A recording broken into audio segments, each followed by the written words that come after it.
From WFRB TV Local 5, your local election headquarters, this is Newsmaker Sunday with your host, Tom Zaleski. And good morning. Welcome to Newsmaker Sunday. I'm Tom Zaleski. This week, we focus on the season of giving with a profile of the Salvation Army. In 1865, the organization was founded by William Booth and his wife Catherine in London and named the Christian Mission. Later, it was renamed the Salvation Army. The first U.S. chapter opened in 1880 in Pennsylvania. Today, the Salvation Army is in 75 countries around the world, including here in Northeast Wisconsin, of course. And joining us to discuss the Salvation Army this morning and the work it does, Major Matt O'Neill of the Salvation Army Greater Green Bay Chapter and Jeannie Stengel, the Development Director. We thank you both for joining us this morning. Much appreciated. The red kettle is always what we associate Salvation Army with this time of the year. Major, what are the logistics of the Red Kettle campaign? When do you start to plan for this? And how do you determine where the buckets are going to go?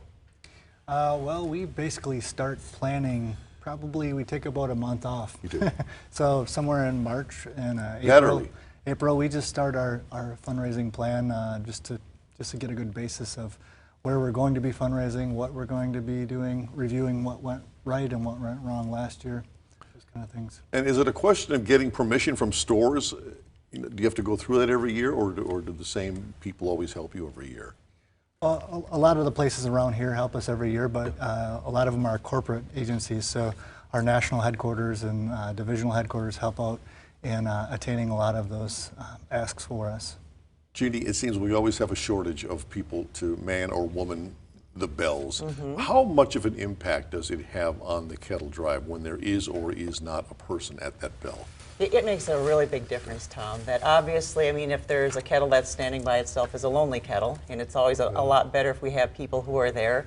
And I even think for us as shoppers, as we're passing through, how do you pass up a family with little kids that are there that are helping? And it really makes a big difference. But people are busy. You know, it's difficult, especially this time of the year during the holidays where people are shopping and planning for the holidays, that we say, you know, could you give us an hour or two of your time and help ring bells for others? Yeah, Major or both of you, what do you think is the reason behind not being able to get enough people out there? Well, you know, there was a couple different things that happened this year. Perhaps Thanksgiving being so late in the year, people not in the Christmas spirit yet, and I feel like things are starting to ramp up for us now, and people are really signing up to ring the bell now. But just not hitting that Thanksgiving late, I think, was a big to-do. And Jeannie, you mentioned that families, man or woman, these bells, and it's tough to pass by a family and kids. This has become somewhat of a family teamwork activity, has it not? Right, yes, and I think we always try to think of different creative ways to get people involved, and sometimes, you know, we're going after different groups, whether it's peer groups or friend groups or organizations, schools, and trying to encourage them to say, would you take an entire day and adopt that kettle? And then would you split it up amongst your troop or your group of friends to do that, which makes it a little bit easier. And I think it's a camaraderie of giving and doing something together, so not just for families, but think of your neighbors or coworkers or organizations that you're part of and encourage them. A little peer pressure kind of works every now and then too. So that kind of helps make it, I think, more of a fun event for people. So how long does the kettle program run? We go right from November 11th, November 12th, all the way to December 24th, about 2 o'clock we'll probably pull our kettles.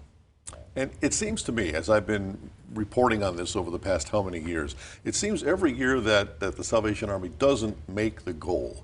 We extend the goal, we extend the time by just a week or two, and somehow Northeast Wisconsin comes through and you go over your goal. Yeah, so I mean, in reality, it's tough, but I feel like the people of Green Bay, the people of Northeast Wisconsin, are really behind helping those in need, and we just really thank our community for that. In years past, Jeannie, we've always just walked past the kettle and dropped in the $1 or the $5 and real money, change. Now we've gone digital. Tell us what transpired here? You can Right. you can donate digitally. Correct. So and we always try to accommodate different ways of giving and to make it easy for people to give. And one of the things that we struggle with is people saying, I don't carry cash anymore. So we try to come up with different ways, whether it's a texting program. The newest thing that we're doing now is the tap to give. So on your phone, if you can tap on your phone or through the QR, can actually make a donation that quick and easy. And it's newer technology. We're on the cutting edge of doing this, so I think it will take some time to educate people and to understand what that means.